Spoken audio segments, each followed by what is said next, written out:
Okay, well, I guess we'll go ahead and get started. Um, Hi, everyone. I'm Shannon, and I'm an adult services librarian at Rocky River Public Library. Welcome to our program, How to Talk to Your Children About Racism, with Dr. Adrianne M. Crawford Fletcher, Assistant Dean for Diversity and Inclusion and Assistant Professor at Case Western Reserve University. This program is a part of our virtual One Community Reads set of programming for the fall that focuses on equity, diversity, and inclusion. Please check out our online calendar for more upcoming events or the onecommunityreads.org website for programs around the Northeast Ohio area. Just a few Zoom housekeeping notes before we start. For our webinar tonight, as Dr. Fletcher is sharing her presentation, please share your questions, comments, and discussions in the chat box, and make sure before you press enter on your message, make sure to select where it says "to" down there in the chat box. Instead of all panelists, make sure it says all panelists and attendees so everyone can see what you're typing. Because if you say just all panelists, it'll just be sent to Dr. Fletcher and I, and we want to have a good discussion going here. So now I'll turn it over to Dr. Fletcher, and I do want to thank you so much for doing this presentation for us. We really appreciate it. Well, absolutely, Shannon. Thank you so much for inviting me. And while I know that there are several attendees on the Zoom platform, I cannot see your faces, but I know that you are there. So welcome, and we're going to just get started right away. And what I like to say whenever I begin a conversation like this conversation, I like to start with asking a question or making a statement. I'm not sure how many of you know Mellody Hobson. Mellody Hobson is married to the creator of Star Wars, and his name escapes me right now. But Mellody Hobson also owns a Fortune 500 company. And one of the things that she said was having conversations about race or racism or culture or ethnicity or gender or ableism or sexism, any of the isms are akin to touching the third rail. So for those of you who have been to New York City and you're familiar, or other cities, and you're familiar with the subway system, what we know is that the third rail is the rail that carries the electricity. So talking about these topics can be potentially dangerous. Talking about these topics can be very difficult. Talking about these topics often stirs up feelings. It makes the hairs on our neck bristle. So I want to acknowledge that right now. And I also want to acknowledge that I am a woman of color in most likely a space that is not similar to my race, which is a social construction, ethnicity. Right. So I want to acknowledge that as we begin. And as you step into this space, you may step into it with a bit of fear and trepidation. And I'd just like you to know too that so do I, because these conversations can be difficult. But what I'd like to say to you is that we are going to manage, and we're going to manage well as we talk about racism today, specifically as it relates to our children. There's a phenomenon, a concept, a behavior that I like to practice, and it's called preemptive forgiveness or anticipatory forgiveness. And what they both mean is this. As we have this conversation, as I engage with you, and as you engage with each other, and as you engage with me, it's very possible that one might say something that might be considered offensive. So in practicing preemptive forgiveness or anticipatory forgiveness, what we assume from the speaker is that there was no malice, right? And when we make that assumption about someone, that allows us to continue the conversation. That allows us to stay in the space and practice what has been called transformative dialogue, because we're talking about different things, difficult things. So we're going to practice transformative dialogue today, a little bit of sustained dialogue as we talk about race and racism and bias and these very difficult third rail topics as we move forward. So I'm going to ask a question, and then I'm going to stop sharing my screen so that I can see your faces, because I do want to see your faces. And so here's the question. It is, who are you and why did you choose to come today, and what do you want to leave with? Now, obviously, I'm not going to get the opportunity to ask all of you that question, but I'm sure that there are many of you who will be able to answer that question. And I'm not sure, Shannon, if we can hear their voices or if these answers actually need to go into the chat. Either way is just fine. So what I'm curious about is, what made you come today? What is it that you want to know beyond the obvious? What is it that you want to know? What is it that you as an individual are grappling with when it comes to race and racism, when it comes to having that conversation with your children? So I'm just really interested in that at the outset of our conversation. Who are you? If you just want to give me a name, a nickname, it doesn't matter. And why are you here? And perhaps what do you want to leave with today? We've got some people typing. Perfect. Thank you all. Thank you all for allowing me to lean into you a little bit about why you're here. What is it that you want to leave with? So Shannon, you'll share that information with me as it comes into the chat, or would you like me to open the chat?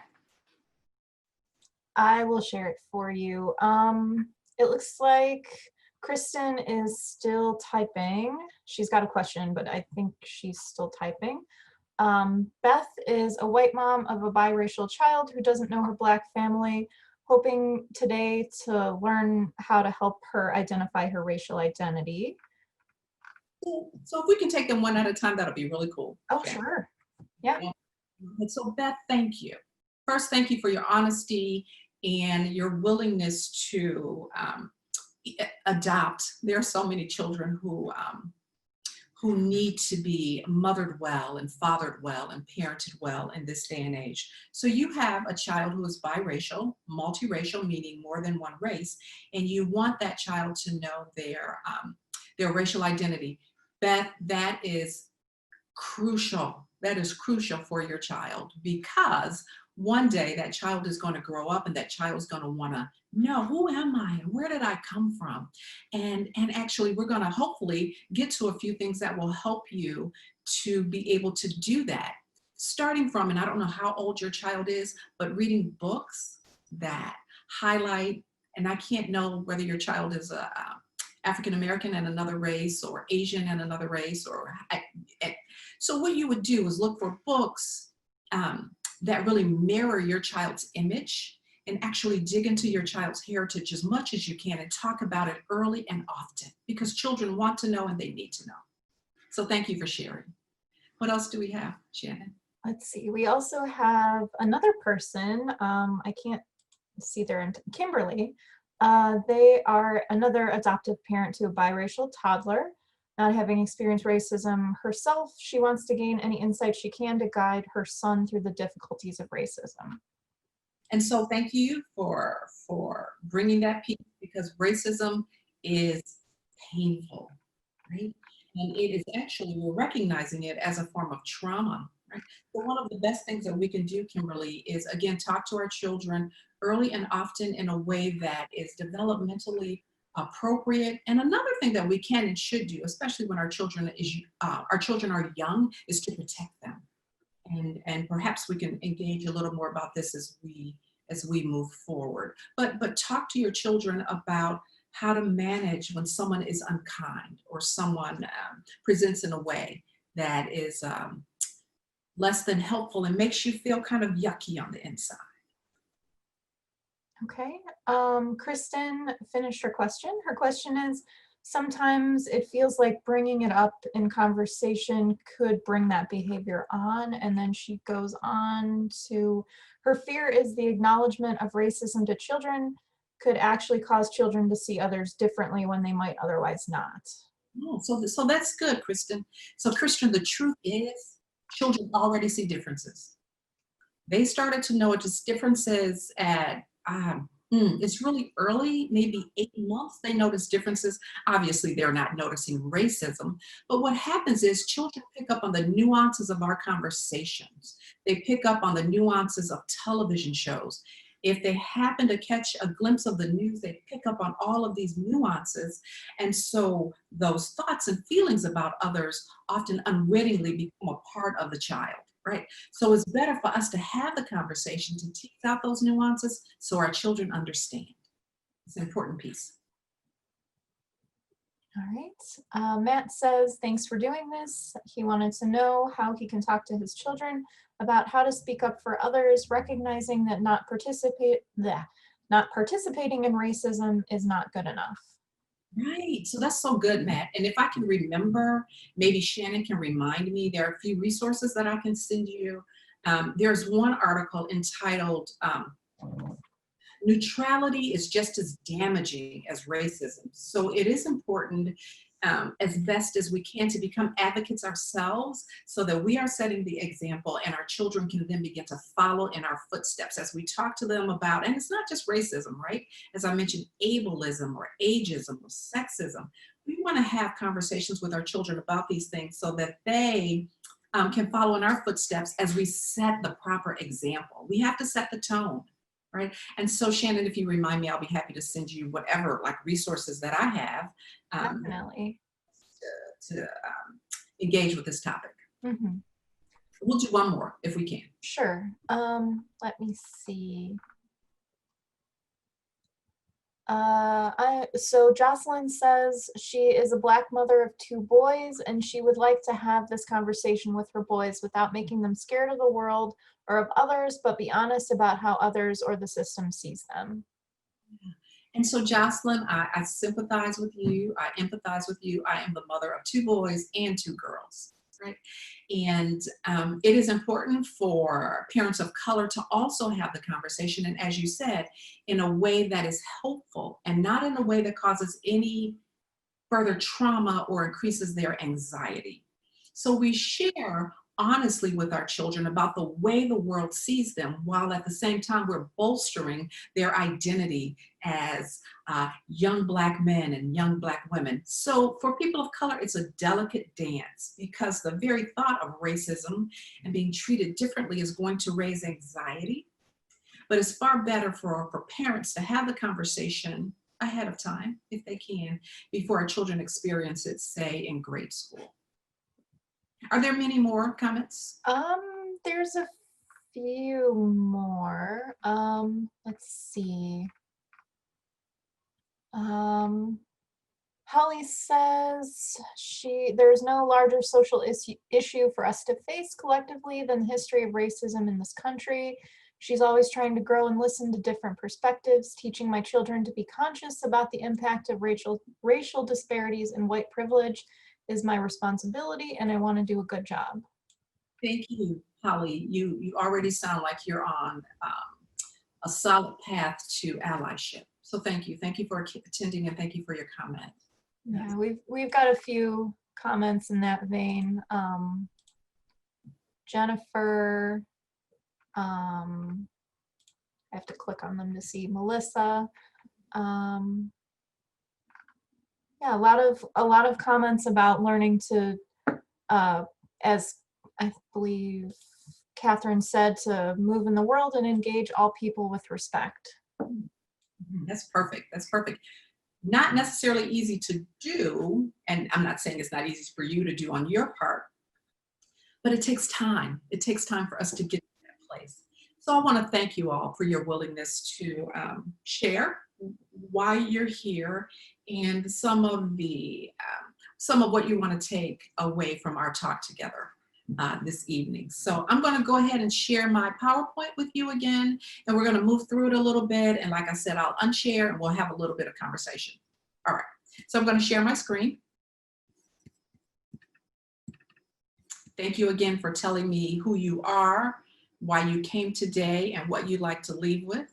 I'd like to share a poem with you. Well, so we're not going to really dig into this, but one of the questions that I ask when I am in front of an audience is for them to chime in on their initial thoughts about me, the speaker, when they first stepped into the room, right? And so I know you all came into the Zoom room and you probably saw my picture on the screen. My mic was muted, but I was talking to someone. And so when you came into the room, you actually, believe it or not, had thoughts about me that came to your mind in a nanosecond, just real quick. You made a decision about my personhood, about who I am. And I can ask you to put that in the chat, perhaps in 1 or 2 words, descriptive terms. And you can go ahead and do that. I'm not going to unshare my screen. I'm just going to kind of hold tight for a few seconds. And then I'm going to tell you why I'm asking you to do this. So if you want to drop a few thoughts into the chat, that would be great. And if Shannon, if you can just give me some of the adjectives, that'll be great. Sure. We've got professional, beautiful, and I think people are still typing. Smart, professional, educated, put together, intelligent, academic, friendly,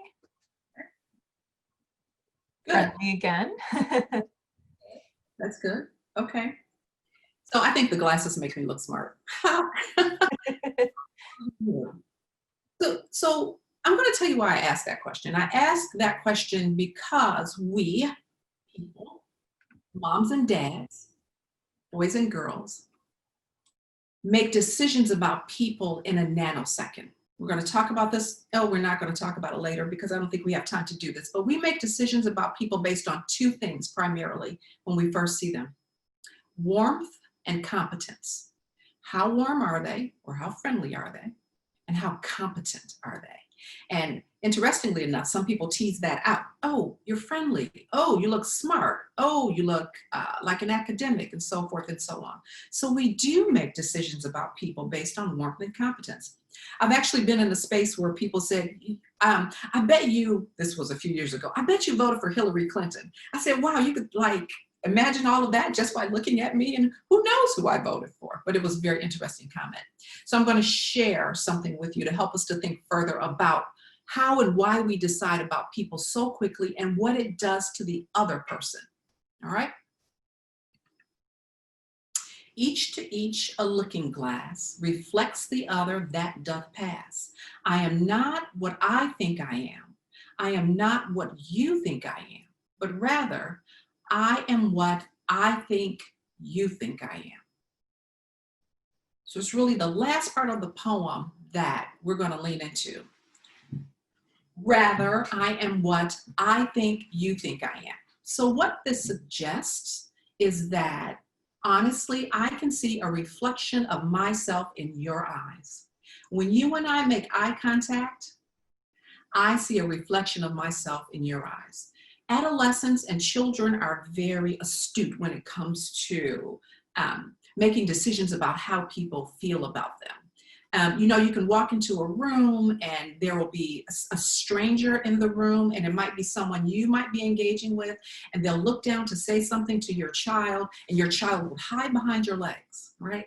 So sometimes children and adults, we are very in tune to quick changes in the body, the way individuals' eyes engage with ours. And honestly, if we are looked at with disdain over and over again, I become what you think I am. So if I see disdain in your eyes about me, I'm not feeling too good about myself. But if I see the other, if I see acceptance in your eyes, I say, this might be an okay time. So I want you to keep this poem in the back of your head. Each to each a looking glass reflects the other that doth pass. I am not what I think I am. I am not what you think I am, but rather I am what I think you think I am. So I think it's a very interesting concept. And if we would kind of dig into it, perhaps if we were face to face. So after, I have individuals share a little bit about who they think I am. This is just a little bit of my history. I graduated from Cleveland State University with an undergraduate degree.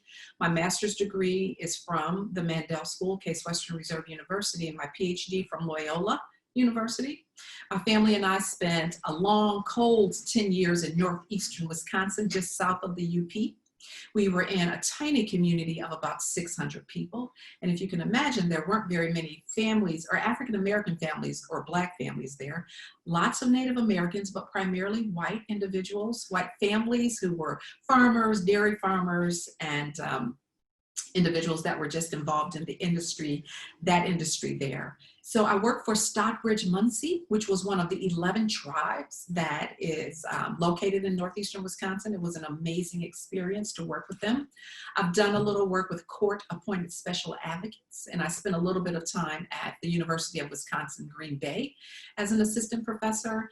And right now I'm at the Mandel School, as you all know, and my research focus is on how implicit bias or unconscious bias drives so much of our behavior and what we can and cannot do about it. And here's where I would give you an opportunity to ask you any questions that you might want to ask about me. I'm going to continue with the PowerPoint, but if you have a question, I'd like you to put it in the chat, and then I'll reach back out to Shannon in just a few minutes, and we can field those questions. All right. So our objectives for this evening is to work toward understanding specific phenomenon and their influence. Phenomena like race and racism and bias and diversity and anti-racism. So we're going to try to define some of those terms together today. We also want to think about, and I look at this, the center objective, as more of an umbrella objective for our whole talk. Understanding how unconscious and conscious bias drives our behavior, whether we recognize it or not. And then we are going to work to increase our awareness of our own biases, and all of this to create a more anti-racist community. So there are just two more. We do want to look at and learn some strategies about how to talk to our children about race and racism, because that's why we're here. And then also learn some strategies to mitigate bias and racism. These two kind of go together, I think. And the reason we have the objectives on the first page is because I feel it's important to lay a foundation so that we are speaking a common language, right? So that's why we spend a little bit of time with some definitions, and that's what we're going to do today. So Shannon, I would ask if there were any questions in the chat at this point in time. Not currently. All right, so please don't be shy. Ask your questions, and I'm happy to answer them. If for some reason I can't answer the question, I'll say, ooh, that's a tough one, I can't answer that. But please feel free to put your questions and even your concerns in the chat. And I also like to say, like, if I say something that doesn't make sense or something you don't agree with, in my classroom, in a space where I am engaging with others, please disagree with me respectfully. Push back. It's okay, because we can have meaningful conversations in that way. All right, so here are some assumptions for this evening. As I said, we are having what I call third rail conversations. That is when we, as a group, as much as we have anxiety about it, are willing to touch the third rail, the potentially dangerous and deadly. I do confess that we may make a few missteps along the way, but as I mentioned earlier, we are going to practice preemptive forgiveness or anticipatory forgiveness, and that is forgiving the other person and assuming that they did not intend any malice. Along with that, I would say to those of us who say things that they shouldn't say, I am a college instructor and I don't get it right all the time. So I have to work to forgive myself. I have to work to forgive myself so that I can move forward with my own learning as a lifelong learner. And then I would like to say, regarding these topics, race, racism, ableism, sexism, whatever ism you want to drop in, authentic conversations take time, and they take intentionality, right? And they take the work of engaging with others on the topic. So authentic conversations take time. All right, so here are the terms that we need to define. It's important that we do co-create a common language so that we're coming from the same place. And so up here on the screen, and if we were in the same room, I would divide you into groups, and a group of 3 or 4 would take culture, another group would take race, another group would take cultural competence and cultural flexibility and equity and all of this. So I need you to look at the screen for just a minute. And here's what I'm going to ask you to do. I want you to write down the word, and there's another screen that has working definitions on it too. I'd like you to write down the word that resonates most for you out there in Zoom land. And I want you to work on a definition by yourself. If it's culture, what is culture? If it's equity versus equality, what do those mean? If it's racism, gender, heterosexism, whichever one you want to pick, define it. If it's race, I want you to define it. All right, so I'm going to give you a minute. Here are the other words that we need to grapple with. Social justice. Implicit attitude versus explicit attitude. Anti-racism, and then anti-Blackness. And then lastly, we have self-awareness or reflexivity. They're really the same word. They have the same meaning, I should say. And then lastly, diversity. So scribble down a word. Maybe you'll take two. And I want you to work to define it. And then what I'm going to ask you to do is put your definition of the word in the chat. And Shannon, I realize these might be coming at you kind of rapid fire, but we'll just take them kind of one at a time. And even if we don't get to all of the participants and their definitions, which we won't, we will tease out some. All right, so what I'm going to do is go back one slide. And I'm wondering if anybody decided to define culture. And if they didn't, that's fine. We normally try to give a significant amount of time for this because co-creating a common language is important and knowing what individuals. Okay, we've got equity versus equality.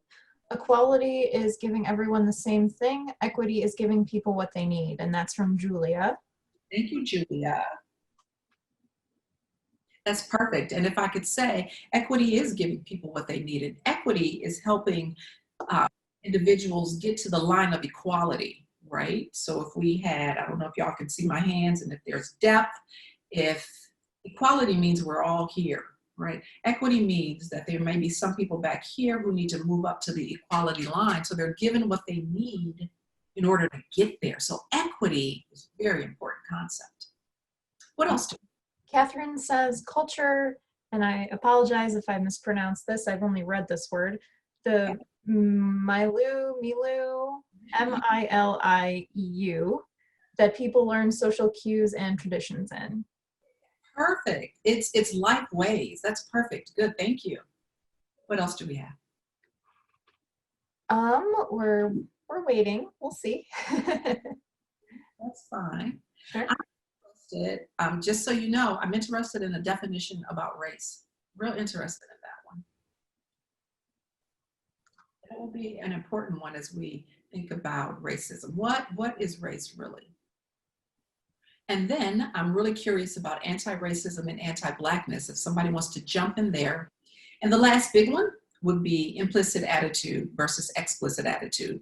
So if anybody wants to take a stab at that, I'm asking that you lean into race and racism, anti-racism and anti-Blackness, and implicit attitude versus explicit attitude. Race, Catherine again says, race is an artificial construct that divides people into groups. Perfect. So Catherine, we're going to talk a lot about that. And it is an artificial construct. And I know that some people don't know that. And sometimes it's hard for people to believe that it is in fact artificial and not biologic. Okay, thank you, Catherine. Anything on anti-racism or anti-Blackness? And it's okay if it's not. I am actually looking up how many people we can promote to panelists if people are comfortable talking rather than typing. Oh, nice. Okay. All right. So here's. I don't have any more answers yet. That's okay. So we're going to define all of them, and let's do that now. The last definition is your lens, and I didn't put it up here for anyone to define because we're going to talk about your lens. And basically, your lens is how you see the world, right? So just before. Sorry to interrupt, Dr. Fletcher. We have a couple of answers. Julia says anti-racism is supporting policies and ideas that are not racist. Perfect. Holly says anti-racism is working actively to dismantle systems that support racism in all of its forms. Perfect. I love it. And those are 100% accurate, right? It's when we lean into racist policies and structures. And based on your answer, I think we have a lot of work to do here in the United States.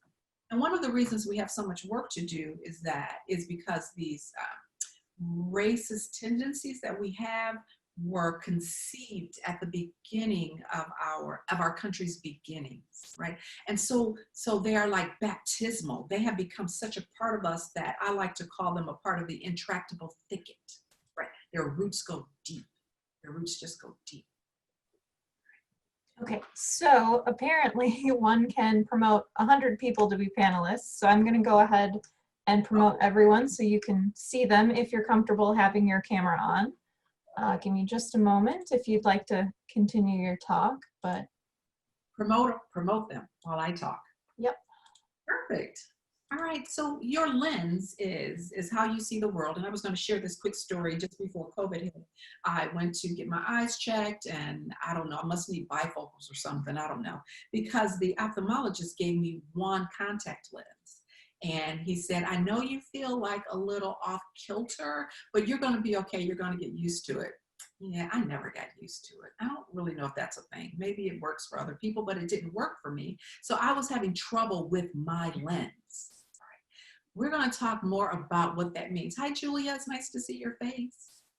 All right, so let's go ahead and define some of these terms. And thank you all for providing the definitions that you did. But let's go ahead and define some of the terms. What is implicit attitude or implicit bias? It's several things.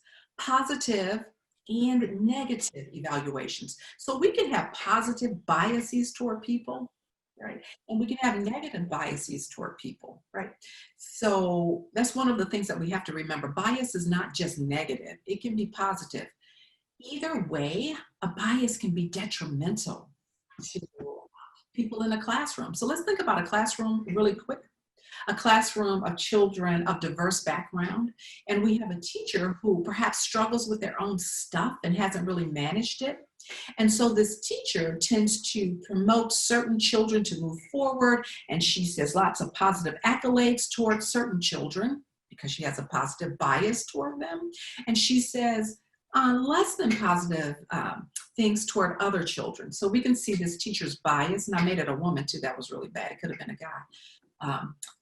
But the teacher made positive or negative evaluations, and that can be detrimental in a classroom because children will notice that and they will begin to feel some things about themselves. Implicit bias also has to do with attitudes and stereotypes that affect our understanding of others and our decisions in an unconscious way, not just conscious, but unconscious. All right. Explicit attitudes are attitudes on the conscious level. They are deliberately formed and easy to self-report. When we lived in Wisconsin and I had to go do a talk, in order to introduce myself, I would explicitly bring with me, I would wear a Cleveland Browns jersey and bring like a Cleveland Browns football that was still in the box, one of those collector's edition things. Y'all know I was in Packer country. Dangerous. But I was explicitly doing something in order to begin a conversation. Culture is just as, and I can't remember who defined it, but culture has to do with the life ways that we pass on to our children, one generation to the next. So you all as parents are handing down culture to your children, whether you recognize it or not. My oldest daughter is now a mom, and she said to me the other day, oh my gosh, I never thought I would say this, but I'm becoming you. And I said, good for you, right? So these are things that I passed on to her. So culture has to do with customs, beliefs, traditions, attitudes, principles, and guides for behavior. And we consciously and unconsciously pass these things on to our children. Cultural competence, right? It implies having the capacity to function with different groups, understanding rules and beliefs and attitudes so that we can comfortably function within a group that is maybe different from our own. This is a bit of self-evaluation, self-critique, right? And so my question to you all, and I can't see all of your faces, but I will be able to hear your voices now since you're panelists. Can we ever become 100% culturally competent? Is that a thing? So I see Julia shaking her head. Absolutely not. We cannot become culturally competent. Why not, Julia? Talk to me. I don't know. It'd just be like trying to learn everything in the whole world. I don't know how you could ever learn about everybody else's culture. Or even your own, because culture is not static. Like our culture had to be tweaked a little bit when we moved to northeastern Wisconsin, right? I had to change it a little bit. And a couple of our children were younger when we moved there, and when we would come back to the Ohio area and our kids would engage with others, people would say, "Why are you talking like that?" Right? We were doing some things to fit into that culture, but when we came back, there was a shift. Cultural humility and flexibility. And I love this one because it is a stance of being other-oriented. And someone already mentioned this. It is the development of a respectful partnership with individuals. Cultural humility and flexibility step away from paternalism. So I don't know what's best for you, right? So I take a stance of not knowing with other individuals. All right. Diversity, simply the differences among us. And we are, while many of us may be the same on this call, we are still very diverse, right? We are still very diverse. Diversity is the condition of having or being composed of different elements. So diversity is actually rather important because we get different ideas when we are in a diverse environment. Lastly, this statement says, even the most well-intentioned person unwillingly allows unconscious thoughts and feelings to influence apparently objective decisions. This came from the creators of the Implicit Association Test, the IAT. And I'm going to assume that in this group, there are probably individuals who have taken the IAT. If you haven't taken it, I encourage you to Google it and take it.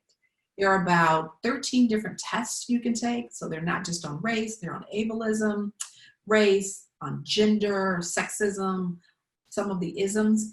And after you take the test, you receive a score that indicates whether you have a leaning toward a certain group or not. So it's very interesting and kind of telling, right? But what we have to remember about the IAT is that it is just a snapshot in time.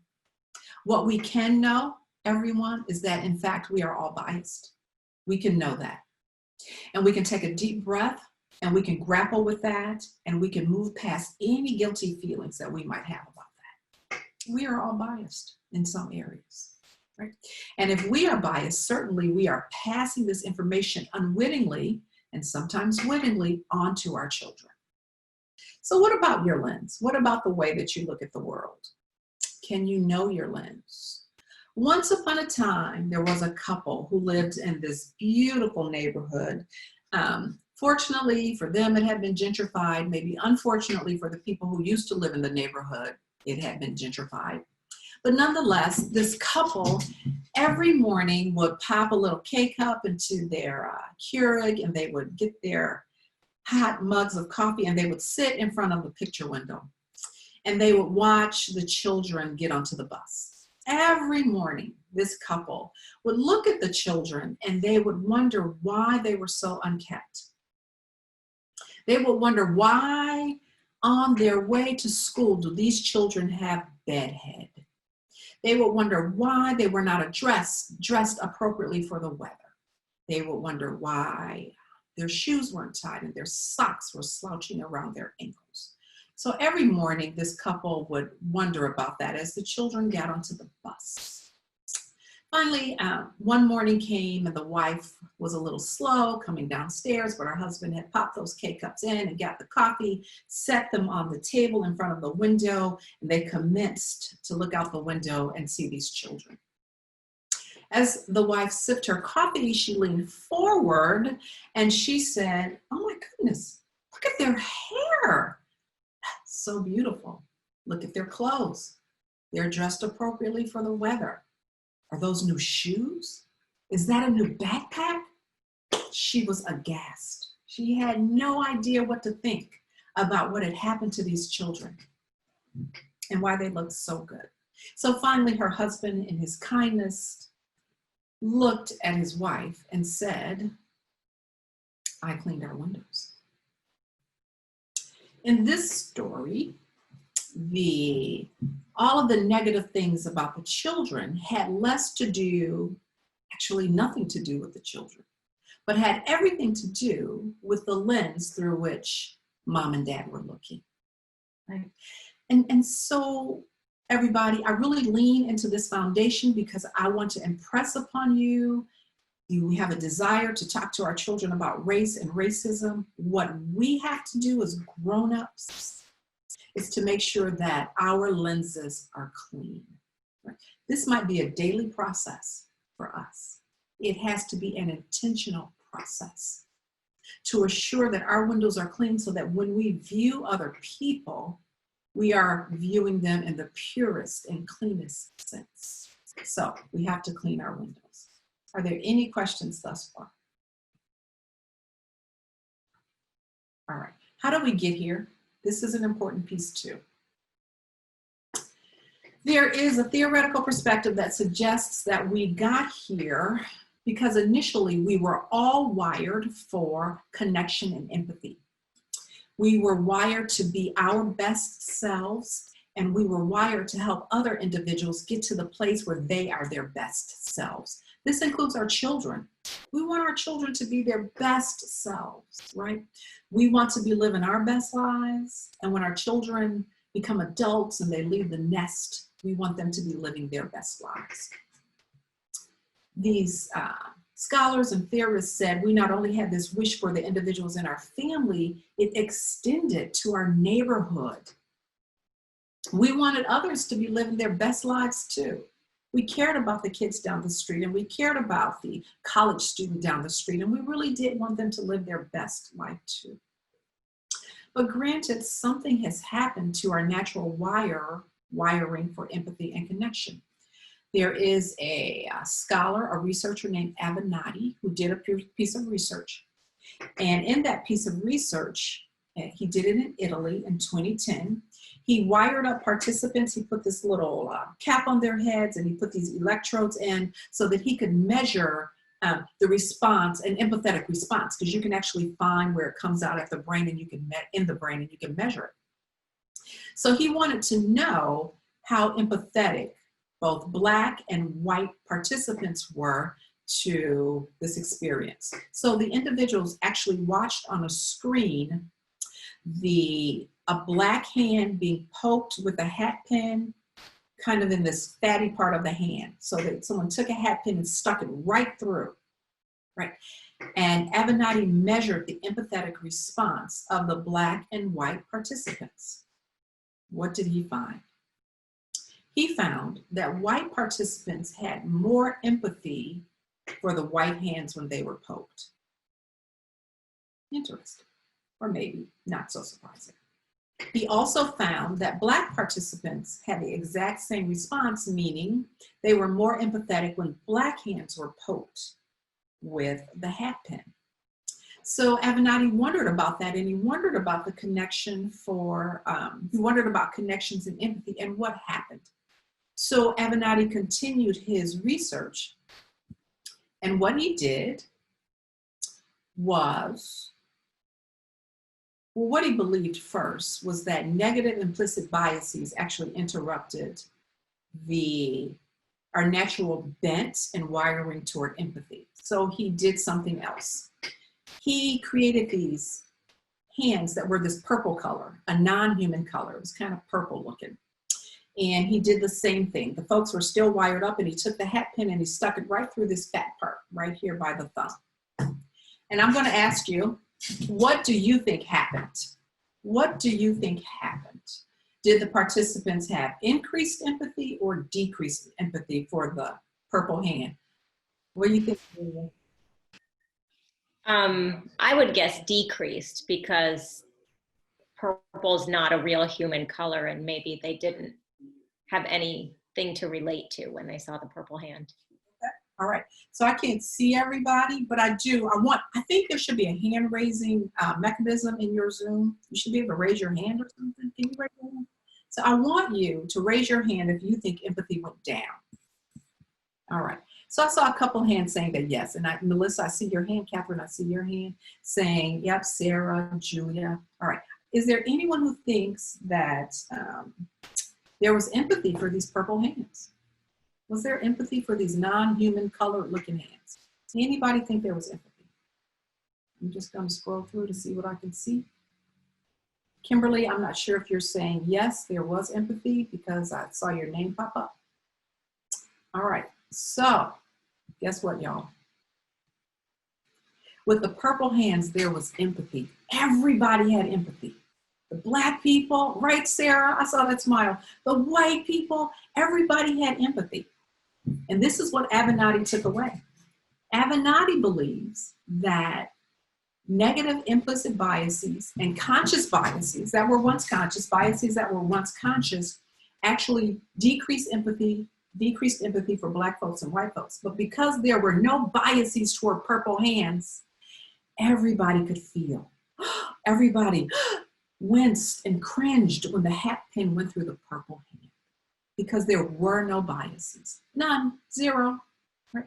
So with that, Avenatti believes, and other scholars do too, one of the scholars is Caroline Leaf, believes that we can reconnect our empathy for other people. It can be reconnected. That is called neurogenesis, right? It's amazing. So keep this study in the back of your head as we talk, the reconnection of empathy. All right. So what interrupts empathy? Let's talk about that really quick. First and foremost, it's our U.S. social structure. And while we have a social structure that is amazing regarding other things, right? And we can be thankful to live here in the United States, our social structure has a thread, as I mentioned, of racism that is baptismal. It's here since the beginning, right?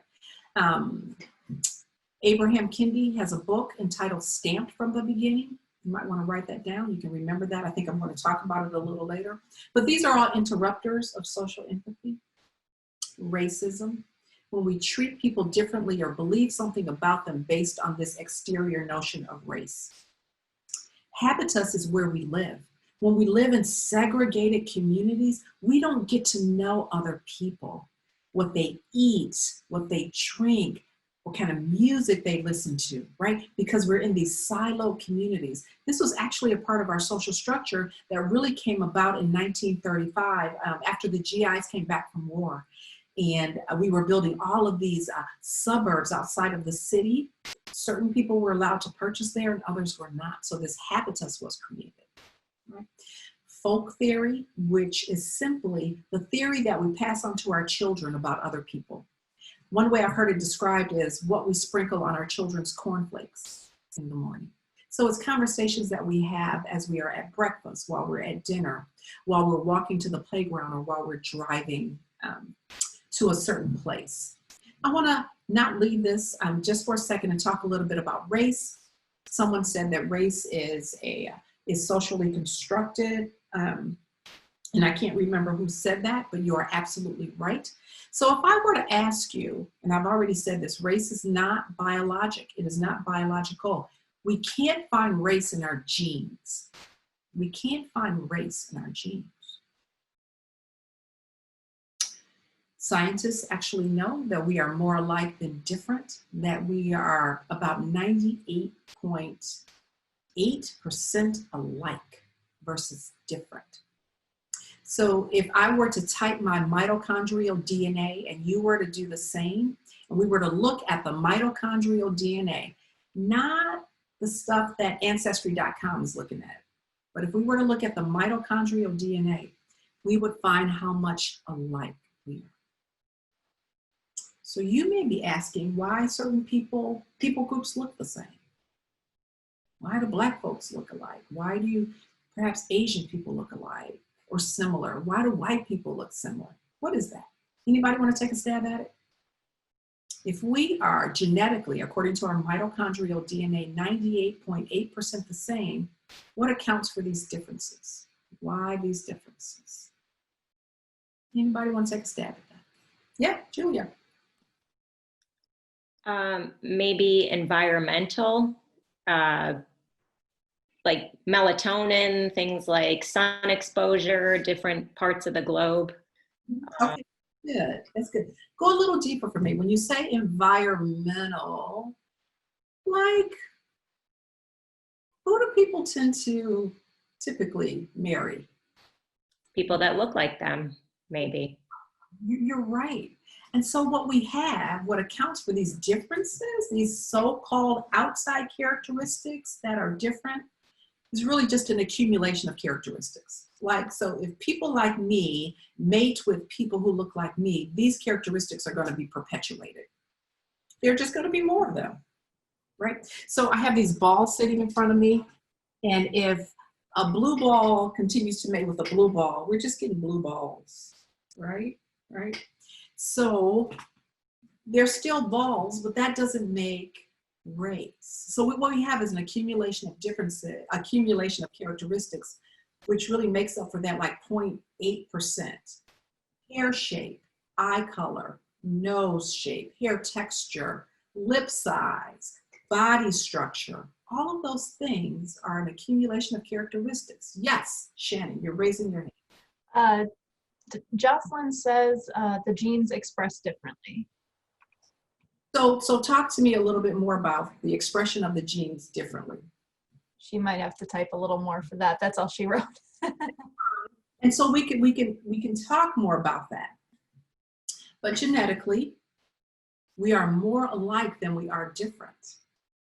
That's why we can share blood products, right? When we have a transfusion, I can have someone else's blood, they can have my blood.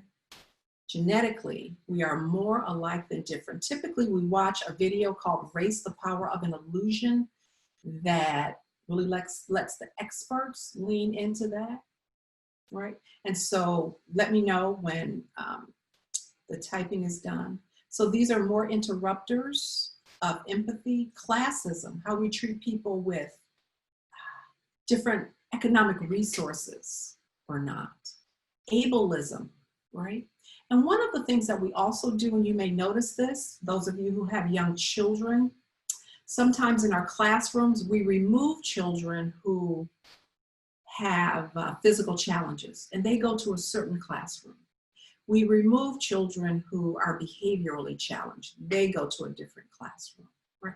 So what we're already doing at a very young age is siloing individuals, and therefore we are unable to develop empathy for other individuals, whether they be Black or white, or they use a wheelchair or other assistive devices, right?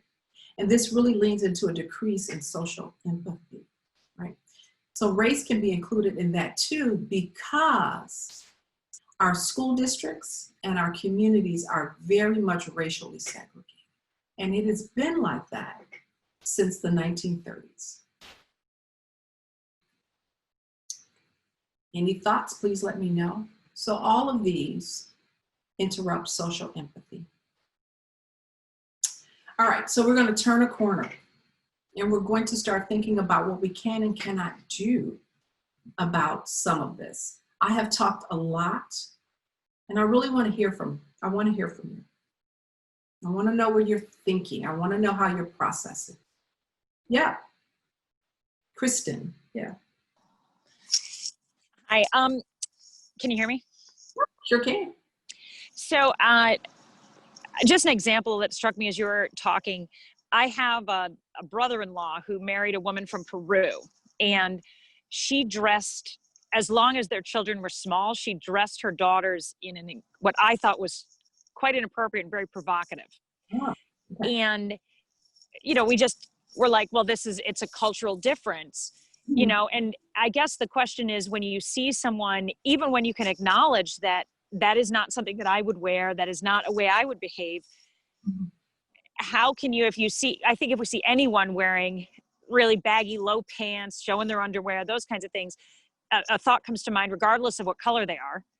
But how do you acknowledge to your children that that is unacceptable, you know, that type of appearance, without giving it an implicit bias or an unconscious bias of, that person is, you know, bad, without going into, now they're not bad, it's just they're dressed differently than we would dress, you know, I mean, it's, without having an entire conversation, how can you acknowledge that someone's outward appearance is different than yours and perhaps not acceptable, and not have that become a racial issue if in fact they are a different race, or a different economic base, or, you know, something like that. Oh, they dress like that because they're poor. Well, maybe not. That's, you see what I'm saying? Mm-hmm. So that's like a perfect question. Like, how do we manage that piece? So we see someone walking down the street wearing something that we feel is like totally inappropriate, right? Totally inappropriate. And we have our children with us, right? And we want to use it somehow as a teaching moment, right? We want to use it as a teaching moment. So the first thing that we should do is look inward and wonder, what in me needs to make this a teaching moment? What is it that I either want my children to do or not want my children to do, right? And so if your primary concern is simply the way the clothing is being worn, right? You can talk about it simply from that perspective. You can say something like, that is a real interesting way to wear pants. And let your children respond to you. See what they think about it, right?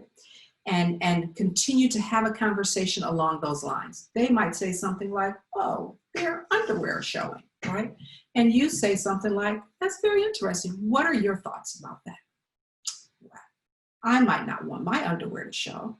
And you can say, that's cool, and keep the conversation going or let the conversation go. Here's the piece. You want to wonder why that's important to you, and you want to wonder what your children are taking away from it, right?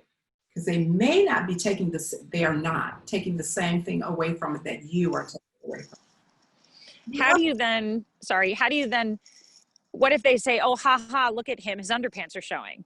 Mm-hmm. And then it becomes, well, now they're poking fun at someone that I pointed out what they were wearing. You know what I mean? Like, how do you make it a constructive teaching moment if you allow them to drive the conversation and they drive it in a less constructive way?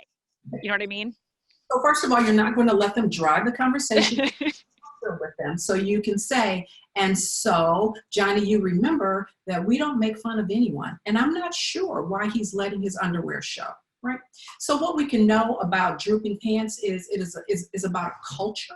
That is about a culture that is very meaningful, right? And it's a culture that I am not necessarily immersed in, but what we can know as we respect different cultures, that for reasons that may be beyond you and me, is that is an important piece of culture. So what we tend to lean into, or what we can lean into with our children, is the fact that it is simple and common courtesy and respectful to never poke fun of people, no matter what they are wearing, no matter how they look or what they are doing. So it goes back to a baseline belief, almost, of not poking fun of anyone, right? We can constructively talk about it. So that's not something that we're going to do in our house. Other people may embrace that, but that's not something that we're probably going to do in our house, and wonder with them then about what they think about that. Does that help? Yeah. Other thoughts?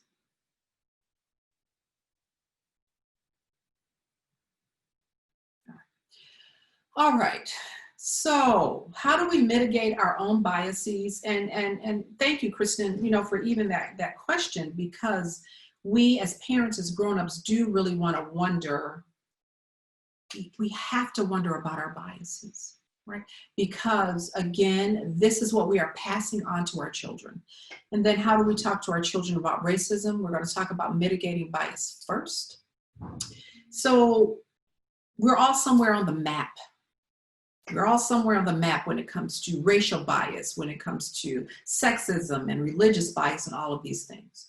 And we all want to get to whatever that paradise place is for us, so that we can be living our best lives and we can help our children live their best lives too. So I don't know where you are on the map. You know where you are on the map. We're going to just kind of tease some of these out a little bit, all right? So we want to become aware of our own biases. We want to become aware of racism and how in a nanosecond we can judge other people based on their outer appearance. And I used to say this all the time when I was in northeastern Wisconsin. And I was dressed all nice and it was all good and I was doing a presentation or I was here or there. I was a therapist there. But if you saw me on a Saturday morning in the Piggly Wiggly, I would have on my warm-up pants, a sweatshirt, a red bandana, because I'm just going to the Piggly Wiggly, right? And then the perception of me totally changes, particularly in that area, particularly for people who came to the area for vacation up from Chicago. They didn't know, like, yeah, that's the Black family that lives in the neighborhood and she's the therapist, right? I would get these looks when I walked into the Piggly Wiggly, and I knew the looks were coming from people who were not 365ers. That's what we call them. People who came up from Illinois to vacation in that beautiful part of northeastern Wisconsin, right? So I, on one hand, could have this wonderful position in the community, and on the other hand, when I walked into the Piggly Wiggly, I could experience that undeniable feeling of becoming who someone thought I was in a nanosecond. Right? Classism. How do we think about individuals with fewer economic resources? Right? Children, like in our story, who didn't necessarily look clean or cared for. How do we manage those on the inside of us? I'm leaning into this because how we manage these isms, our biases on the inside of us, has a tremendous influence on what we are passing down to our children. And unless we become aware of these, we are going to pass them on. Every last one of them. We're going to pass them on. So I'm going to be real honest with you and share a narrative with you. A couple years ago, my daughter went to grad school here in Cleveland. I was still in Wisconsin, and she was looking for an apartment. And she called and she said, Mom, I found an apartment. I'm so excited. I was like, yay, where's the apartment? Just want to know. I want to know. She told me it was in Little Italy on Murray Hill. And to my shame, I said to her, you didn't find an apartment. I need you to keep looking. She said, but Mom, it's great, it's this, it's that, and I'll be sharing it with these people and so forth and so on. I said, look, baby girl, you didn't find an apartment. I need you to keep looking. I am 600 miles away from you. All right? I do not want a phone call in the middle of the night. All right? So my bias came to the fore about that community and that area as far as my daughter was concerned. Unless and until we as parents grapple with our own biases, no matter what they are, we are going to either intentionally or unintentionally pass them on to our children. Any thoughts?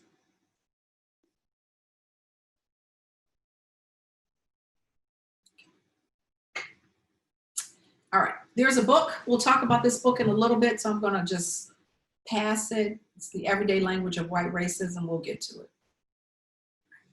So what can we do, folks? As parents, what can we do to begin to have a meaningful conversation about race and racism and other isms, because they can all fall under a similar umbrella as to how we manage them?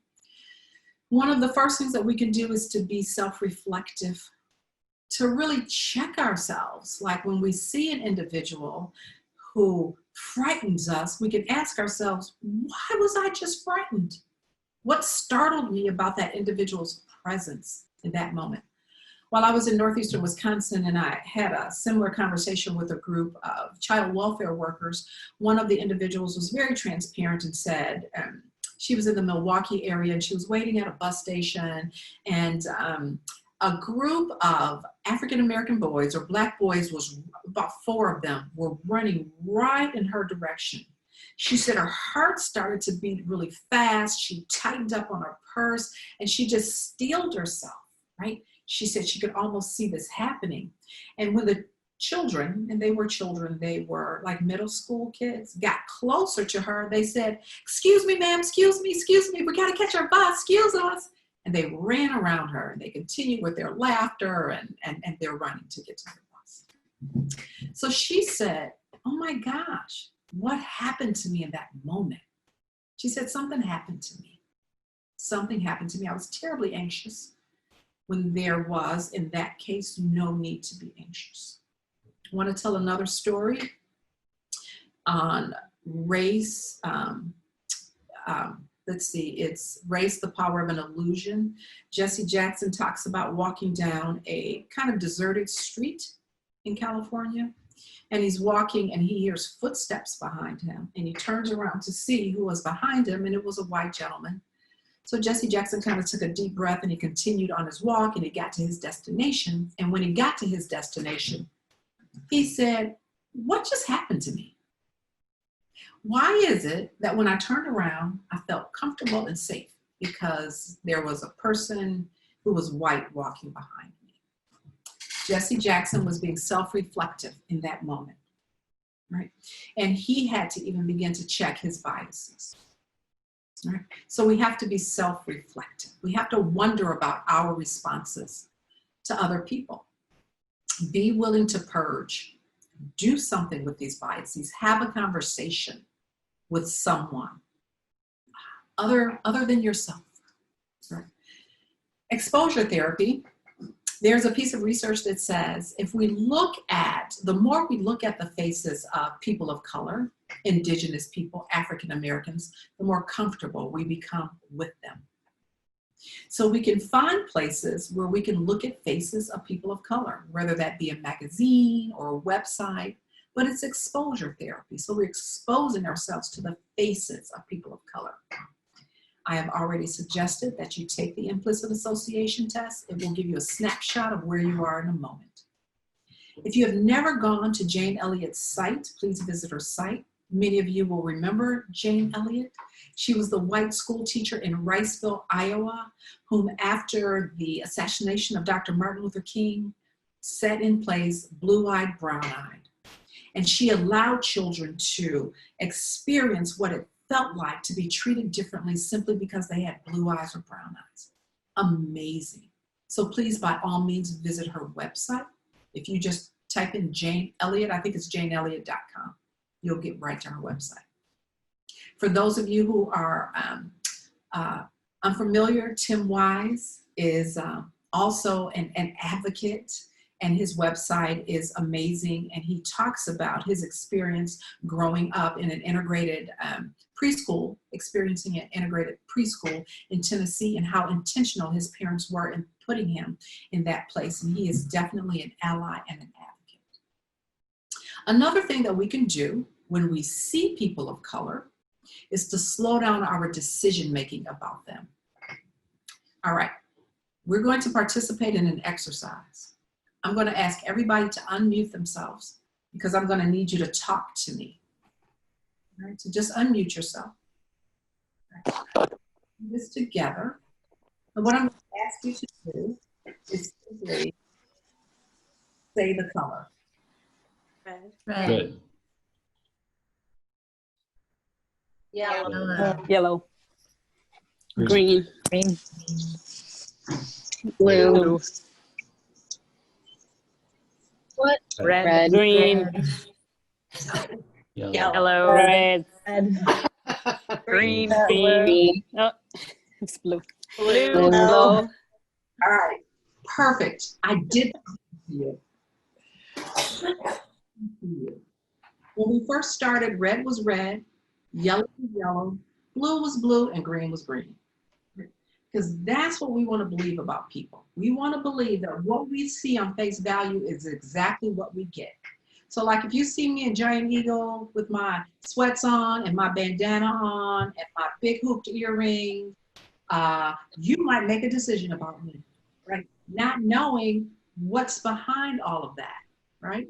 So this is called the Stroop test. And what the Stroop test does is allows us to slow down our decision making. So I'm going to go back and I'm going to ask you to say the color, right? And you're going to say the color, right? Because you're going to be intentional and you're going to decision making. Unmute yourself. Color. Green. Green. Green. Yellow. Red. Red. Blue. Blue. Yellow. Yellow. Perfect. So what the Stroop test does is shows us how automatic responses are to people.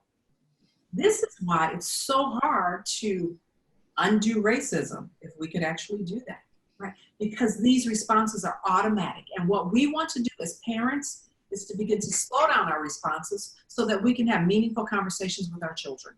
Because I tell you what, we are all making responses about other people. I am not immune. I am not immune. And I have to tell myself to wait.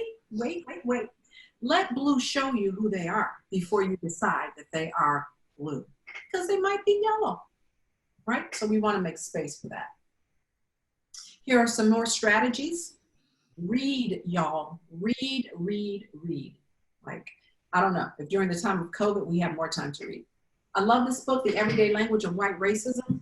I was introduced to the book through a group of white church members who wanted to have a book discussion about it. So they were all white. They said, will you please come in and have a discussion with us about this book?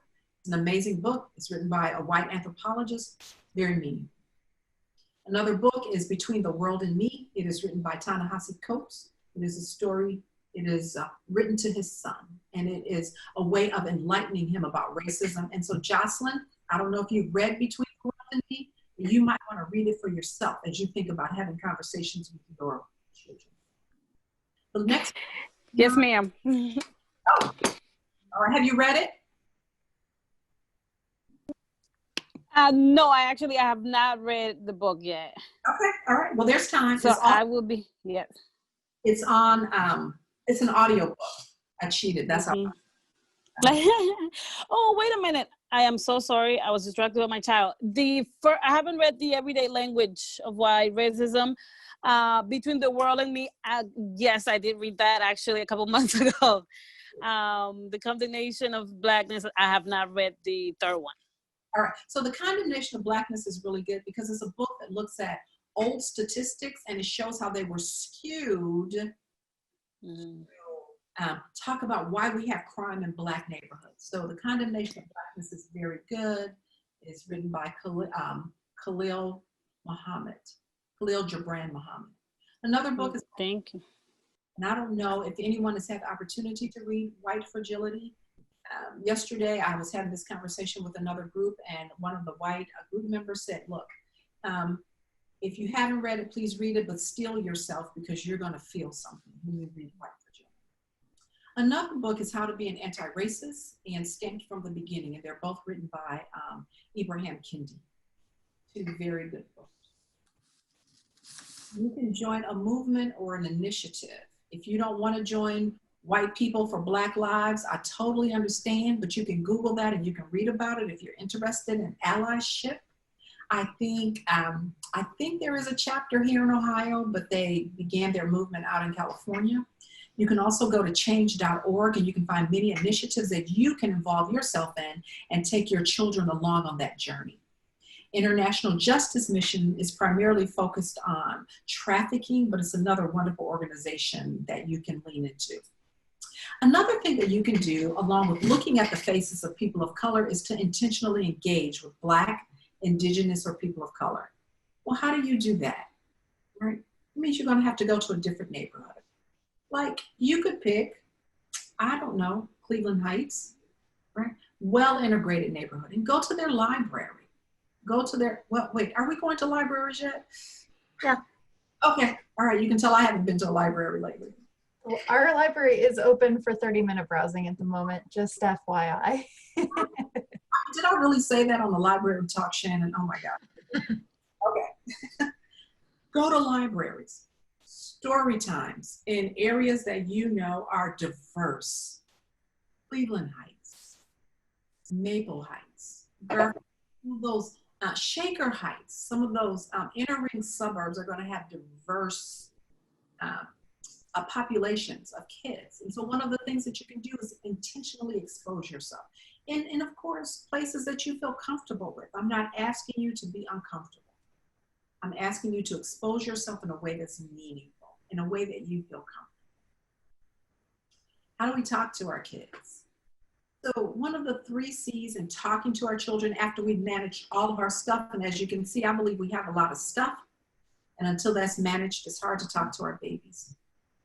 When we talk, and I can't remember who was talking earlier about what do we say when we see someone with saggy pants? Share calmly, confidently, and make it conversational. Make it, roll it into your regular, ordinary conversation. And be confident when you say, we love everyone. And one of the ways that we love all people is to not necessarily judge what they're doing. I mean, if people are having bad behavior, we get to say that is not behavior we want to participate in, but we're still going to love that person. So share information and knowledge, thoughts calmly, because that slows us down a little bit, confidently and conversationally, or in a conversational manner. Conversationally is not a word. I looked it up yesterday. You want to also stay in step with your children and their developmental stages. So this is just like having a conversation about sex. Like, what is my kid really asking me? Do they really want to know where babies came from? Or do they just want to know that babies come from mommy and daddy and we love them? Right? What do they want to know in accordance with their developmental stages? So be in tune to that. Obviously, our adolescents, we need to talk plainly and clearly. We still need to be calm. We still need to be confident. We still need to be conversational. But our adolescents are quite astute and they need truth. And we need to hear truth. It's never too late. Like if we have been steeped in racism for most of our lives and now we have kids who are following in our footsteps, it's never too late to pivot and try to turn that conversation around. It's never too late. Read books together.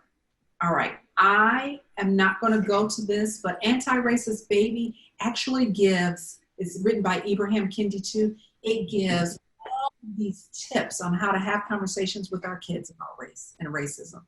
It's an amazing book, Anti-Racist Baby by Abraham Kendi. And so while you're thinking about going to the library to engage with other people, you can also attend other community activities. Like if you look on Cleveland Heights community calendar, find out what's going on so that you can begin to expose yourself and your children to other people, because it makes a difference. Right? When we moved to northeastern Wisconsin, I kid you not, there were families who hadn't seen a person of color in like years because everything they needed was right in that little community. There was no need to step out of that community. Right? So when we moved in, we got lots of stares and we got lots of questions. And my children learned how to field those questions. Right?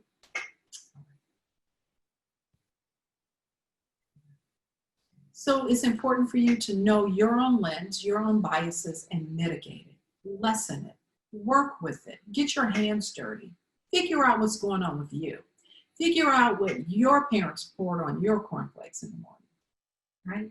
Figure it out so that you are not unwittingly sharing some of these biases with your children. And lastly, when you do share with your children, share authentically. Share your journey. Mommy didn't always feel like this about Black folks or Asian folks or Native American folks, but now I do. And I understand some things differently, and I want to share that with you because I know you want to grow up and be your best self. I want you to be your best self, and I, as a parent, a dad or a mom, want to be my best self too. So I am curious as to whether there are questions or concerns. I'm going to stop sharing my screen. I can always go back to it. So I'm curious as to what your thoughts are and what questions you might have that we can think about together. Yes. So I have a quick question because I've really been struggling with this one. I have kids who are freshmen in high school this year. But I work with kids of all ages, and I kind of work really hard to be educated, to read, and I also currently work at the library. And I work really hard to educate myself, but even with all of that, I still struggle with how to talk to my children about economic disparities that happen, and living in a city like Rocky River, and then trying to talk to them about, now I have an interesting perspective in that I used to work for the Red Cross. My territory was Eastern Cuyahoga County. And so, it goes all the way out and all the way down to Summit County. I had that entire area. There are large portions of that area that include economically distressed places. So I actually have very personal experience with some of that. And and in the way of trying to help people and come to places with how can I help your family and things like that. But I'm really struggling with how do I describe this to my children and without them feeling badly about having grown up in a suburb. Here's the thing, they don't need to feel badly. Right. It's not helpful. I mean, I that's not useful guilt. Right. The recipients, and we didn't really talk about this, what we call white privilege, but the guilt is not necessarily useful guilt. And so a way to take it off of their shoulders and your shoulders is, and I can find the links and I can send them to Shannon. One is the history of redlining. The history of in big cities like Chicago, right? And so the history of redlining, what it did was put certain people in certain neighborhoods initially. And that was fine at first. There were neighborhood grocery stores, there were schools that were productive, where the people in the neighborhood worked at the schools. There may have been a settlement house there that was wonderful. But over time, the resources were pulled out of those neighborhoods one at a time. The jobs left the neighborhood and went to the suburbs. The grocery stores left, and they were replaced by these corner stores that charged too much, and we had food deserts. So what happens is we have these economically depressed communities. No fault of the people who live in the communities. Right. But these were structural changes that had, it, in essence, it left the communities bare naked. And are still economically depressed. So that is a way to help your students think about that. It's not the people. It's right. Right. I even know, I mean, even now, if you go into certain areas, it's still crazy that this is still happening. Like they are paying more for groceries and gas and all of these things. And it's maddening to know that it's still happening. Like, it's maddening, absolutely maddening. When we moved to northeastern Wisconsin, that beautiful rural neighborhood I lived in, and I was paying my not taxes, but insurance for my car. Like I was driving a Suburban at that time. I brought my Suburban, of course, to Cleveland Heights. And I found out how much they were going to charge me for insurance. And I said, what is going on? They said, right. Well, my dear, it's where you live. I said, and that is not speaking disparagingly of Cleveland Heights. It is an job, right? And so insurance rates look different because cars get stolen at a different rate. And there's all this actuarial stuff that they do to figure that out. But it makes it the neighborhood you live in. Thank you. Yeah. Other thoughts? Yes. We have a question from the chat. Catherine says, my strategy has been to engage intentionally with those of color in my workplace. Is this authentic? I am concerned that my conversations may not be taken as intended. So, Catherine, I can't see your face. So Catherine, oh, there you are. Hi, how are you? And thank you for your question. And thank you for being vulnerable. So Catherine, I would ask that you would be a bit introspective and self-reflective and ask yourself, are these conversations that I'm having like really authentic? Like, do you really want to have coffee with me tomorrow, Catherine? I mean, when you meet me in the workplace, are you like, say, hey, Adrianne, can we go to Starbucks and do this? Like, you stay in your car, I'll stay in my car. We'll put our windows down and we'll have a conversation so we can kind of get to know each other. What is your end game engaging the people of color in the workplace? That's a question you can ask yourself. Go ahead. Yeah, I want to try to get to know them, and I work in a laboratory. So it's hard to say, hey, let's go have a coffee break. And when I get out of the lab, I want to just sort of be me by myself. So I just try to engage where I meet people in the hallway, ask them how they are, you know, if they have kids, I try, you know, it makes small talk basically. And I was doing one of these Zoom racism, anti-racism things. I can't remember the term. And something came up that the way white people sometimes approach Black people, we don't come off right. And I can't remember the exact terminology that they used. And I don't know if they suggested that it was not authentic, that it was contrived, that it was like, oh, it just didn't feel right. So Catherine, as best as you can, try to be yourself when you're going down the hall and say, hey, Adrianne, how you doing today? How was work? How was whatever project you're working on? Another thing that we can do if we want to engage with individuals is tell them, you know what? I really want to pick your brain about something. And I want to know if you have time to discuss this problem in my lab or that problem. Be vulnerable. Okay. You noticed at the head of our call, I tried to lean into that with myself, right? So be vulnerable. Reach out for help. Wonder with them. And let them see who you are so that they're not looking at red and just saying, oh my gosh, she's a red. So that they can find out that Catherine is really green. And it's all, and not green as in, oh, she's green, but Catherine isn't who I thought she was. Yeah. Not just this white woman who wants to know about my business. She is somebody who authentically wants to engage with me as a person. Okay, thank you. I will continue to lean into it. I'm going to try. Other thoughts? And I know we're at time. I'm okay if people have other questions and thoughts. I'm not. I actually did budget. We can go until about 8:30. If you guys need to bow out, that's fine. We do have a raised hand from Jocelyn. And I did want to mention, if you need to bow out, we are recording this and it will be put on YouTube sometime next week, probably. But it will be on YouTube if you need to leave or you want to watch it again. Anyway, go ahead, Jocelyn, whenever you are ready. But thank you very much for having this conversation. And I'll ask you, Doctor, I have, well, let me paint a scenario very quickly. First, I have a very smart 6-year-old Black boy. He's very smart. He's very caring.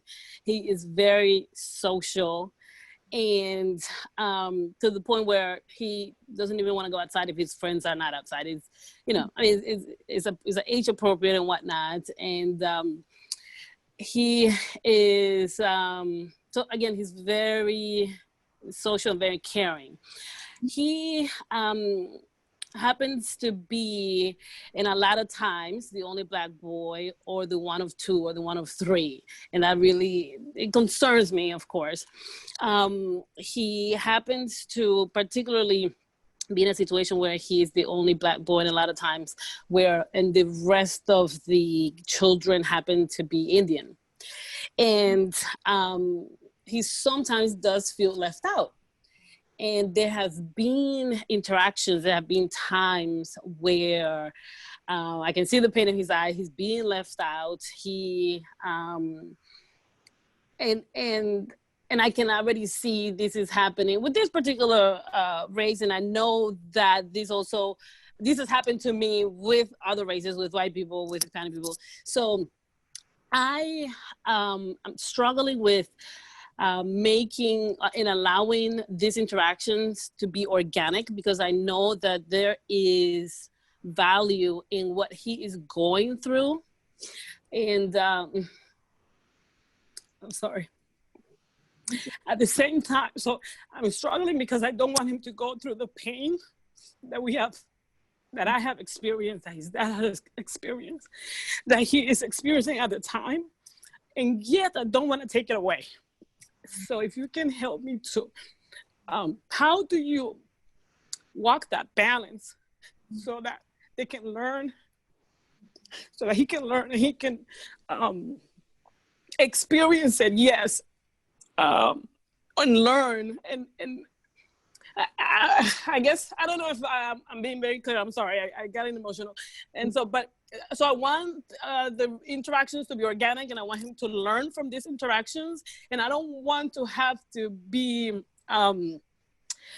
so worried that I am getting in the way. I don't want to have to interrupt what's going on. I don't want to have to add too much of my 2 cents, because I don't want my biases to kick in, and I don't want my previous experiences to sit in and take part. So if you can help me, how can I walk this balance? So Jocelyn, thank you so much for sharing your heart. I am the only person that feels your pain. I'm sure that others feel it too, first and foremost. So thank you for sharing your heart and talking about your precious little boy. So as parents, we are walking, it's a delicate dance. How much do we protect our children, and how much do we allow them to experience this kind of thing? So Jocelyn, after first and foremost, you've managed your stuff. You know where your biases are. You have checked them. That's not to say that they're not going to always come out, because mine find their way out. But after you, Jocelyn, you must have a conversation with your boy, your young man, about what he is experiencing. So you would say, I'm just going to give him a name. Thomas, I need you to tell me. I need you to tell me what that feels like. And you and mommy are going to talk about how you can best manage that. I want to know what it feels like. You will validate his feeling, and you will begin to give him skills to engage with others. Particularly, you want to make him to become an astute judge of those who are willing to engage with him. Right? And of course, this is going to be on his developmental level. But you want to know what he's feeling, what he's experiencing, validate his feelings, and validate the experience first and foremost. You will also let him know that he is perfect just the way he is, right? Just the way he is. And so the other piece of this, especially for families of color, sometimes they have to make a decision about the educational system that they place their children in, because they may want a more integrated educational system, and they seek that out, and then they place their children there. They're still going to have some of that experience, but it is lessened. So parents must decide, how are we going to manage this piece, particularly for children of color, right? Because oftentimes when you are at a different economic status, you find yourself in a wealthier neighborhood where there aren't many people of color, and then the struggle ensues. So we have to make very conscious and intentional choices about where we educate our children and how we seek to engage with others. A simple thing that you might be able to do is to take him, allow him to participate in an extracurricular activity that's outside of his neighborhood, where there may be more people, children who look like him. And that way he's going to have another experience, and he's going to begin making decisions for himself. Mommy, I really like that group. Or mommy, I want to come back to the group that I was in before, right? So those are some thoughts that I have about how best to do that dance. And again, it's a very delicate dance for you and for your child. Thank you so much. Absolutely. Thank you so much. Other thoughts? Yes. I can't see your name, but yes. I think that's Julia. Yes, it's me. I'm sorry, my internet connection died. Can you hear me? Yes, we can. Okay, and then I had to get on my phone. This is a question that maybe will help somebody else, because it might be too late for me. I might have already messed up on this with my daughter, but maybe it will help somebody. I have a 6-year-old, and my family is pretty diverse. We have Black, Asian, transgender, gay, and these are all people that my daughter is very close with. So that is her environment since she was little. And so these things are nothing out of the norm to her. However, I started speaking about racism and homophobia, things like that, probably around age 4, maybe. And there have been times when I wondered, did I do the right thing? Like, did I almost plant these ideas into her head by speaking about people that treat others unequally because of their skin color? Because she almost seemed shocked by that, because in her world, like, that didn't occur. And I guess I know that eventually she's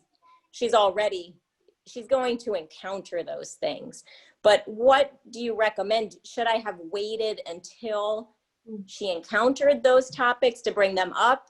Did I make a mistake by putting them in, putting those subjects even in her head and maybe confusing her a little bit too early? So first of all, from what you said, your daughter doesn't at all sound confused. No, she's not. No, she's not really. It sounds very anti-racist. And as I mentioned earlier, children start to notice differences very early. And it's actually around 3 or 4 that children really begin to notice differences about different genders and color. And that is the prime, it's the optimal time to have the conversation. Okay. People differently based on what they look like. And that people who are different from us are just as bright as we are, just as capable as we are, and just as influential as we are, and just as loving as we are. Right. So you did wonderfully. Absolutely wonderfully. I do think she did at first, I have to admit, she almost reversed the situation. I think she was empathizing, and she came to me and said, well, the little girl in my ballet class with the black skin, she's being mean to me because I have white skin. And I was like, oh no, like, I totally really confused her. And so I guess that's why I questioned myself, like, oh great, I've like really botched this up. She's clear on it now, I think, but I mean, bringing in kind of the whole systemic racism, like 6 years old, that's way too early and a little bit complex. I'm trying my best not to muddle this up. Well, I don't think you're muddling it up. And I think it is very much a process. And as you said, we're going to have missteps along the way, and we can pivot and take corrective action. And as we heard from Jocelyn, 6 is not too young. Her son is already experiencing this. Yeah. Already Right. having a conversation. And you can't know, maybe your daughter knows why this little black girl was mad at her or treating her mean. It's hard to know. Was it about something else? Was it about race? It's so hard to know. But we can have the conversation with our children. So baby girl, what do you think happened? Why do you think she was mad at you? Was she mad at you because you were white? Was she mad at you for other reasons? Try to tease it out. Try to help. Right. Well, it was a fake, it wasn't a real situation. She was making it up, sort of, in her mind. I think she was Understood. Okay. empathizing, but switching it around. For her, yeah, gotcha. Right. Understood. I don't know that there's a easy answer for this, except what you already mentioned about exposure. Yes. One of the things that we take a lot of pride in, we do a lot of work through our church, Yes. where we do a lot of serving, and it's all folks. It's basically poor people, but it's typically Cleveland. So obviously for our children, they see more affluent white people, obviously, than they do affluent Black people. Except when we serve, do they notice there are more Black people than they're used to seeing? So I'm sort of wondering and I think your answer, I loved, go to the library and go and expose your children to, obviously positive areas where there are lots of people that are different than you. But when the majority of their exposure is sort of inherently biased, do you have any suggestions for that? So we talked a little bit about the history of redlining, and depending on how old, Right. We can say, so They're 9 and 10. They're still little. well, actually, I think they're old enough to understand that what we can talk about is the history of redlining, the fact that certain people were forced to live more or less in certain areas, and these were economically depressed areas. So the reason they don't have as much money as we have has less to do with what they look like, at least now, and more to do with what they were forced into. So it puts a different spin on it. It helps the children to recognize that the majority of people of color that we see, like our poor people, and they need to come, they need our help. We see these services are concerned. So what we can do is help our children to understand that it has less to do with what they look like and more to do with a situation they were more or less. And then, of course, expose your children, again, to everyday people, right? Who are people of color who are having everyday experiences so that they have that unbiased. And again, read books that are just not books about like racism, but just books that highlight Black characters doing everyday things, like going to the pool or going to the beach or taking a vacation, right? Everyday things. So that we are not always putting our children, letting them see the lens of racism, right? Make it, that goes back to speaking calmly, confidently, and from a conversational lens. These regular people, right? And if it helps, because I happen to work in the children's department at the library, we also have a We Read Together portion for younger children. There are book lists that will help you. So if you go to the website, you'll be able to see those books. They're all wonderful. Yes, so many good authors out there. Perfect. All right, Shannon, what are your thoughts? I think this was a great session. Thank you everyone for coming. If you have any further thoughts, please raise your hand or unmute yourself. But like I said, we are recording this video. So if you want to watch it again or send it to anyone, I will send that link to everybody that's registered. As soon as we get it, it'll take us a little bit to edit the video down and everything, but I'll send that link out to everyone. I'm sure Dr. Fletcher will send me some of her links to the various things she talked about. I tried to keep up, but there were quite a lot of them. But I will be sending that out probably tomorrow, maybe Saturday, but I will be sending that out, and then later, eventually, the video. So yeah, if anybody has any other comments or questions, go right ahead. Otherwise, I think we can wrap it up. Thank you. Oh, quick question, Dr. Fletcher. I'm wondering if you have, if you will plug yourself and tell us if there's a way that we can follow you, if you are giving other talks or wanting to share your research. Yes. So, yeah, you know what? This question came up yesterday, and I have to.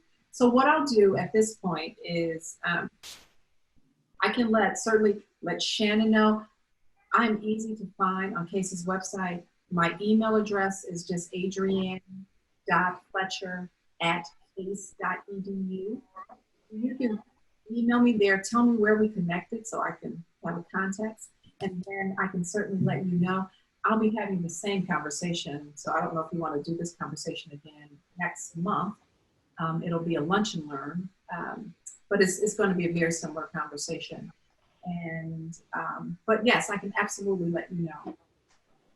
There will be others speaking up too.